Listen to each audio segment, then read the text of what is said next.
매달 50만 원씩 20년 동안 꾸준히 투자한 두 사람이 있습니다. 한 사람은 3억을 모았고 다른 사람은 5억을 모았어요. 똑같은 금액을 똑같은 기간 동안 넣었는데 2억이나 차이가 났습니다.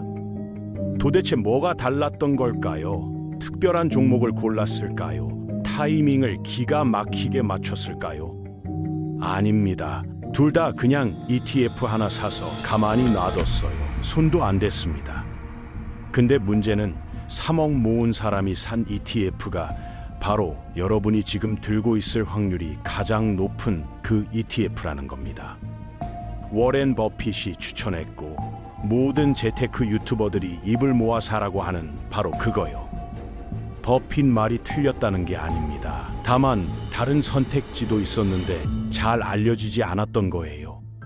오늘 저는 그 이야기를 한번 해보려고 합니다. 이 영상 끝까지 보시면 왜 이런 차이가 생기는지, 그리고 어떤 대안이 있는지 살펴볼 수 있을 겁니다. 투자 좀 해보신 분이라면 한 번쯤 들어보셨을 조언이 있습니다. 그냥 S&P 500 인덱스 펀드 사서 묻어두라는 말이요. 워렌 버핏도 그렇게 말했고 수많은 투자 서적에서도 동일한 이야기를 반복합니다. 실제로 틀린 말은 아닙니다. 대부분의 액티브 펀드보다 인덱스 펀드가 더 좋은 성과를 내는 건 통계적으로 검증된 사실이니까요. 문제는 이 조언이 너무 유명해지면서 많은 사람들의 사고가 거기서 멈춰버린다는 점입니다. 인덱스 펀드를 샀으니 나는 최선의 선택을 한 거야. 이렇게 생각하고 더 이상 고민하지 않죠. 그런데 여기에 숨겨진 함정이 있습니다. 인덱스 펀드가 좋은 선택인 건 분명히 맞지만 과연 최선의 선택인지는 완전히 다른 문제니까요. 좋은 것과 최선은 엄연히 다릅니다. 그 차이가 시간이 흐르면서 상상 이상의 격차로 벌어진다는 걸 대부분 인지하지 못하고 있어요. 구체적인 숫자로 보여드리겠습니다. 만약 10년 전에 1,000만 원을 투자했다고 가정해 볼게요. 일반적인 S&P 500 ETF에 넣었다면 연평균 약 13% 수익률로 지금쯤 3,400만 원 정도가 됐을 겁니다. 상당히 괜찮은 수익률이죠. 그런데 같은 S&P 500 종목들 중에서 조금 더 선별적으로 투자하는 ETF가 따로 있었어요. 이 ETF는 같은 기간 연평균 17%의 수익률을 기록했습니다. 1,000만 원이 4,800만 원이 넘게 불어난 거예요. 차이가 얼마냐고요? 무려 1,400만 원입니다. 같은 돈을 넣고 같은 미국 시장에 투자했는데 결과가 이렇게까지 달라진 거죠. 연간 4% 차이가 뭐 그리 대단하냐고 생각하실 수 있어요. 하지만 복리의 마법은 투자 기간이 길어질수록 그 격차를 기하급수적으로 벌립니다. 20년으로 늘려서 계산해 볼까요? 13% 수익률이면 1,000만 원이 약 1억 1,000만 원이 됩니다. 그런데 17% 수익률이면요, 2억 3천만 원에 육박해요. 차이가 무려 1억 2천만 원입니다. 같은 위험을 감수하고 같은 시장에 투자했는데 결과가 2배 가까이 벌어지는 겁니다. 그럼 도대체 뭐가 이렇게 큰 차이를 만든 걸까요? 비밀은 종목 선정 방식에 있습니다. 일반 인덱스 펀드는 S&P 500에 포함된 모든 기업을 그냥 담습니다. 잘 나가는 회사도 담고 부진한 회사도 담아요. 시가총액 비중대로 기계적으로 쭉 넣는 방식이죠. 반면 오늘 살펴볼 ETF는 같은 500개 기업 중에서 가장 강한 상승 모멘텀을 보이는 약 100개 기업만 골라서 담습니다. 쉽게 말해 지금 현재 가장 잘 나가고 있는 회사들만 모아놓은 거예요. 왜 이런 방식이 효과가 있는 걸까요? 주식시장에는 아주 흥미로운 현상이 하나 있습니다. 오르는 주식은 당분간 계속 오르고 내리는 주식은 당분간 계속 내리는 경향이 있어요. 물론 영원히 그런 건 절대 아니지만 일정 기간 동안은 이 추세가 확실하게 유지됩니다. 이걸 모멘텀 효과라고 부르죠. 수십 년간 축적된 학술 데이터가 이 현상을 강력하게 뒷받침합니다. 그래서 현재 강한 상승세를 타고 있는 기업들만 골라서 투자하면 시장 평균보다 높은 수익을 낼 수 있다는 논리예요. 물론 언젠가는 그 추세가 꺾이겠죠. 그래서 이 ETF는 6개월마다 종목을 점검하고 교체합니다. 힘이 빠진 종목은 과감히 빼고 새롭게 힘을 받기 시작한 종목을 넣는 거예요. 마치 축구팀에서 컨디션 좋은 선수만 계속 출전시키는 것과 비슷합니다. 이 ETF의 이름은 SPMO입니다. 인베스코에서 운용하는 S&P 500 모멘텀 ETF예요. 여기서 잠깐 여러분이 많이 들어보신 VOO와 SPMO의 차이를 아주 쉽게 설명해 볼게요. VOO는 미국 전체 우량 기업을 한 번에 사는 바구니예요. 크게 오르는 회사도 잠시 부진한 회사도 모두 함께 담겨 있죠. 반면 SPMO는 지금 가장 잘 나가는 상위 기업만 따로 뽑아서 담아둔 바구니입니다. 항상 상위권 선수들만 뛰는 팀이라고 보면 됩니다. 일반 인덱스 펀드는 이렇게 못해요. 모든 선수를 동시에 출전시켜야 하니까 컨디션이 나쁜 선수도 어쩔 수 없이 계속 뛰게 됩니다. 그래서 전체 팀 성적이 깎이는 거예요.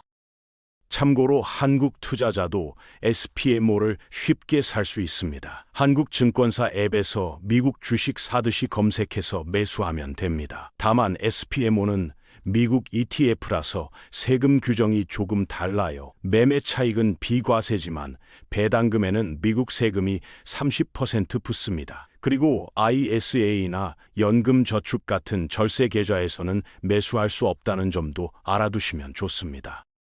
처음 들어보시는 분도 계실 텐데 사실 꽤 오래된 펀드입니다. 다만 일반 투자자들 사이에서는 잘 알려지지 않았죠. 대부분의 사람들이 VOO나 SPY 같은 기본 인덱스 펀드에서 만족하고 더 이상 찾아보지 않으니까요. 그래서 이런 대안이 있다는 걸 모르고 지나치는 경우가 많습니다. SPMO의 운용 방식은 생각보다 단순합니다. 매년 2번 S&P 500 전체 종목을 훑어봐요. 그리고 각 종목의 모멘텀 점수를 계산합니다. 최근 얼마나 강하게 올랐는지, 상승 추세가 얼마나 꾸준하게 이어지고 있는지 이런 것들을 객관적으로 수치화하는 거죠. 그런 다음 상위 100개 정도 종목만 골라서 포트폴리오를 구성합니다. 나머지 400개 종목은 탈락이에요. 그래서 SPMO에 들어있는 기업들은 항상 지금 이 순간 가장 핫한 기업들입니다. 반년 전에는 잘 나가다가 지금은 주춤한 기업은 자동으로 빠지게 되어 있어요. 이런 시스템 덕분에 포트폴리오가 항상 신선하고 역동적인 상태를 유지하죠. 어떤 분들은 이런 의문을 가지실 수 있어요. 그럼 오르는 종목만 계속 쫓아다니는 거 아니야? 그거 굉장히 위험한 거 아닌가? 충분히 일리 있는 질문입니다. 하지만 여기서 중요한 차이점이 있어요. SPMO는 감정이나 예측에 기반하지 않습니다. 오로지 객관적인 데이터에만 기반해요. 어떤 펀드 매니저가 이 종목이 앞으로 오를 것 같습니다 하고 주관적으로 찍는 게 아니라 이미 오르고 있는 종목 데이터를 보고 기계적으로 선정하는 겁니다. 투기와는 완전히 다른 접근이죠.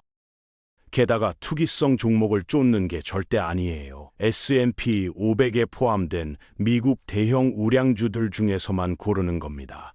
애플, 마이크로소프트, 엔비디아 같은 기업들이죠. 이런 회사들은 이미 시장에서 충분히 검증된 기업들이에요. 그 중에서 지금 가장 강한 기업을 고르는 것뿐입니다. 자, 그럼 진짜 중요한 질문으로 넘어가 볼게요. 시장이 폭락할 때는 어떻게 될까요? 오르는 종목만 담고 있다가 갑자기 시장이 무너지면 더 크게 떨어지는 거 아닐까요? 아주 합리적인 걱정입니다. 그런데 실제 데이터를 보면 예상과 다르다는 걸 알게 됩니다. 2018년을 기억하시나요? 미중 무역전쟁 우려로 시장이 크게 흔들렸던 해입니다. 그해 말 S&P 500 지수는 약 5% 하락했어요. 그런데 SPMO는요, 1% 정도만 빠졌습니다. 시장보다 훨씬 선방한 거죠. 왜 이런 일이 가능했을까요? SPMO의 자동 리밸런싱 시스템 덕분이에요. 시장이 불안해지면 어떤 종목들이 상대적으로 강세를 보일까요? 보통 방어적인 섹터들이죠. 필수 소비재나 헬스케어 유틸리티 같은 안정적인 업종들이요. SPMO는 그런 종목들의 모멘텀이 강해지면 자동으로 비중을 늘립니다. 반대로 기술주나 성장주가 약해지면 비중을 줄이고요. 이게 다 시스템에 의해 자동으로 이루어져요. 사람의 감정이 개입하지 않으니까 더욱 일관성 있게 작동합니다. 공포에 휩쓸리지 않고 냉정하게 데이터만 따라가는 거죠. 2020년 코로나 폭락 때는 어땠을까요? 3월에 시장이 급락했을 때 SPMO도 당연히 떨어졌습니다. 그건 피할 수 없었어요. 그런데 회복 속도가 확연히 달랐습니다. SPMO는 기본 인덱스 펀드보다 훨씬 빠른 속도로 원래 가격을 회복했어요. 왜냐하면 반등을 이끈 기술주들의 비중이 이미 높았기 때문이죠.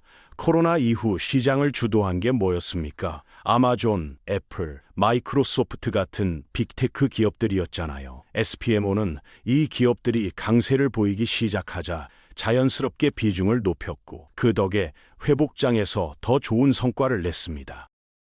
펀드 매니저가 미래를 예측해서 그런 게 아니에요. 시스템이 순수하게 데이터를 따라간 결과입니다. 2022년도 인플레이션과 금리 인상으로 시장이 크게 떨어졌습니다. 일반 S&P 500 ETF는 약 19% 하락했어요.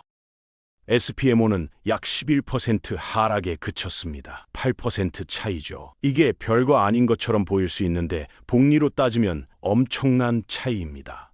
19% 손실을 회복하려면 약 24% 상승이 필요해요. 반면 11% 손실은 약 12% 상승이면 됩니다. 회복에 필요한 에너지가 절반인 셈이죠. 하락장에서 덜 빠지는 게 상승장에서 더 오르는 것만큼이나 중요한 이유가 바로 여기에 있습니다. 수학적으로 보면 방어력이 곧 공격력인 셈이에요. 수비를 잘해야 결국 이기는 겁니다.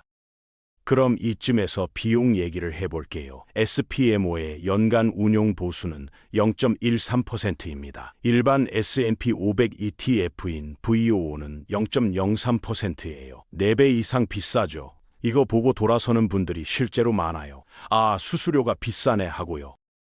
근데 잠깐만요. 만약 연간 수익률 차이가 크다면 수수료가 0.1% 더 비싼 게 과연 문제일까요? 쉽게 계산해 볼게요. 1,000만 원을 투자했다고 칩시다. VOO 수수료는 연간 3,000원이에요. SPMO는 13,000원이고요. 차이가 10,000원입니다. 그런데 과거 기준 수익률 차이로 벌어졌던 금액은요, 연간 40만 원 이상이었어요. 물론 이게 미래에도 똑같이 적용된다는 보장은 없습니다. 하지만 단순히 수수료만 보고 판단하기엔 아까운 부분이 있다는 거죠. 물론 과거 수익률이 미래를 보장하지 않는다는 건 꼭 기억하셔야 해요. 다만 모멘텀 전략 자체는 수십 년간 학계와 실전에서 검증된 방법론이긴 합니다. 노벨상 수상자들도 인정하는 팩터 중 하나예요. SPMO는 그 전략을 투명하고 체계적으로 실행하는 ETF 중 하나라고 볼 수 있습니다. 자, 그럼 만약 이런 ETF에 관심이 생겼다면 어떻게 활용할 수 있을까요? 우선 전 재산을 다 넣는 건 어떤 ETF든 위험합니다. SPMO도 마찬가지예요. 약 100개 종목에 집중 투자하기 때문에 특정 섹터 쏠림이 생길 수 있어요. 지금은 기술주 비중이 상당히 높습니다. 엔비디아, 애플, 마이크로소프트 같은 기업들이죠. 이 기업들이 계속 잘 나가면 좋지만 갑자기 기술주가 무너지면 타격이 클 수 있어요. 그래서 기존의 넓은 인덱스 펀드와 함께 사용하는 방법을 고려해 볼 수 있습니다. 코어 위성 전략이라고 하죠. 기본 인덱스 펀드를 중심에 두고 SPMO를 보조적으로 활용하는 겁니다. 예를 들어 보수적인 투자자라면 VOO의 90%, SPMO의 10% 정도 배분하는 식이에요. 이렇게 하면 전체 포트폴리오의 변동성은 거의 그대로인데 기대 수익률은 조금 올라갈 수 있습니다. 모험을 좀 더 감수할 수 있다면 70대 30 비율도 생각해 볼 수 있어요. 더 공격적인 분이라면 50대 50까지 갈 수 있죠. 중요한 건 자신의 투자 성향과 목표에 맞게 조절하는 겁니다. 은퇴가 가까운 분이라면 보수적으로 가는 게 맞고 아직 투자 기간이 20-30년 남은 분이라면 좀 더 과감하게 가도 됩니다. 정답은 없어요. 다만 이런 대안도 있다는 걸 알고 본인 상황에 맞게 검토해 보시면 좋겠습니다. 배당을 중시하는 분이라면 SCHD 같은 배당 ETF와 함께 가져가는 것도 하나의 방법이에요. 성장과 배당을 동시에 챙기는 균형 잡힌 전략이죠. 한 가지 더 말씀드릴게요. 만약 SPMO 같은 모멘텀 ETF를 활용한다면 가장 중요한 건 꾸준함입니다. 모멘텀 전략은 시장 사이클을 타요. 어떤 해는 시장보다 훨씬 좋고 어떤 해는 비슷하거나 약간 못할 수도 있어요. 2021년처럼 성장주가 폭발하는 해에는 SPMO가 엄청나게 좋았습니다. 반면 2022년처럼 가치주가 반등하는 해에는 상대적으로 덜했죠. 그렇다고 해서 수익률 좋을 때만 들어갔다가 안 좋으면 나오는 식으로 하면 절대 안 됩니다. 그건 타이밍을 맞추겠다는 건데 타이밍은 아무도 못 맞춰요. 전문가들도 못합니다. 대신 꾸준히 보유하면서 시스템이 알아서 리밸런싱 하도록 두는 게 맞습니다. 그래야 장기적으로 모멘텀 효과의 혜택을 온전히 누릴 수 있어요. 단기 수익에 연연하지 말고 긴 호흡으로 가져가세요. 그게 이 전략의 핵심입니다. 자, 이제 정리해 볼게요. SPMO는 S&P 500 종목 중 모멘텀이 강한 상위 100여 개 기업에 투자하는 ETF입니다. 6개월마다 자동으로 종목을 교체해서 항상 가장 강한 기업들만 보유하죠. 지난 10년간 일반 인덱스 펀드 대비 연평균 4%가량 높은 수익률을 기록했어요. 하락장에서도 상대적으로 선방했고 회복 속도도 빨랐습니다. 수수료는 조금 비싸지만 과거 수익률 차이를 고려하면 검토해 볼 만한 수준이에요. 전 재산을 넣기보다는 기존 포트폴리오의 일부로 편입해서 활용하는 게 현명합니다. 마지막으로 이런 생각을 해보면 좋겠습니다. 익숙한 선택이 항상 최선일까요? 우리는 보통 익숙한 것을 안전하다고 느낍니다. 모두가 추천하는 기본 인덱스 펀드를 사면 마음이 편하죠. 남들도 다 그렇게 하니까요. 그런데 그 편안함에 안주하다 보면 더 나은 선택지를 놓칠 수도 있습니다. 20년 후에 돌아보면 그 차이가 얼마나 클지 한번 생각해 보세요. 같은 금액을 투자했는데 누군가는 3억이고 누군가는 5억입니다. 물론 미래는 아무도 모릅니다. 하지만 최소한 어떤 선택지들이 있는지 알고 판단하는 게 중요하지 않을까요? 투자에서 진짜 위험은 변동성이 아닙니다. 진짜 위험은 더 나은 선택지가 있었는데 몰라서 놓치는 겁니다. 복리의 세계에서는 작은 차이가 시간이 지나면 엄청난 격차로 벌어지니까요. 오늘 영상이 여러분의 투자 시야를 넓히는데 조금이라도 도움이 됐으면 합니다. SPMO 같은 ETF가 정답이라는 게 아니에요. 다만 이런 대안도 있다는 걸 알고 본인의 투자 철학과 상황에 맞게 판단해 보시라는 거죠. 결국 투자는 선택의 연속입니다. 오늘 어떤 정보를 접하느냐가 20년 후의 결과를 바꿀 수도 있어요. 오늘 영상이 도움이 되셨다면 구독과 좋아요 부탁드립니다. 여러분은 어떤 ETF 조합을 갖고 계신가요? 댓글로 공유해 주시면 다음 영상 주제에 참고하겠습니다. 감사합니다.